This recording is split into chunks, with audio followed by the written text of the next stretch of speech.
A school bus in Ohio went on a field trip. Ooh, I love field trips. Me too. I went on one Monday. Ohio went to a field trip to Indiana, and although there were no students on the trip, there was still a field and a lot of cops. What? A 32-year-old knucklehead hopped on a school bus near Cincinnati and led police on an hour-long high-speed chase, which took them over state lines into Indiana. Police say Chad Murdoch eventually drove the school bus off the road and continued leading police through cornfields and yards, and officers eventually deployed the tire deflation device, which flattened the tires and stopped the bus in the middle of a heavily damaged cornfield. Oh, man.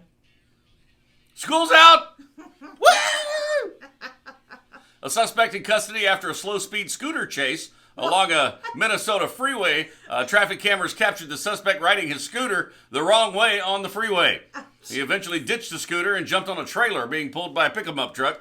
A short time later, police pulled the truck over and arrested the suspect. It's unclear why he was riding a scooter on the freeway to begin with. Well, he couldn't find a school bus. Maybe that's Clearly. what it was. After getting shot in the stomach during a heated argument in a parking lot, the victim was able to wrestle the gun away from his attacker. But then, he inexplicably handed the gun back to him. What? The bizarre incident occurred outside a convenience store in Miami. Two men reportedly got into an exchange, and the 44-year-old Cedric Acra said, "I'll kill you," and pointed a gun at the other man's head. Cops say the victim grabbed the gun. As he ripped it out of Acra's hand, the gun went off and fired a single shot into his own wrist and abdomen. Oh, my. Then, for some reason, the victim handed the gun back to Acra, who took it and said, "I should finish you off." Oh, my gosh. Fortunately, he didn't follow through with the threat and instead fled the scene on a scooter. On a scooter. I think no we found him. goodness.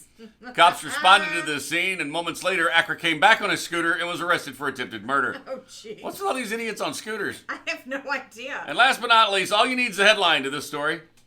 It's another one of these GPS mistakes. Oh, gosh. A GPS mistake took a 60-year-old driver to the Canadian border, where he was arrested with 400 pounds of cannabis and more than $600,000 in cash in his car. It's almost like the GPS is listening to us. They know what you're up to. Those are your knuckleheads. You can find those stories wherever you follow us. Just I look know for where to take this guy. Mel and Scott in the morning.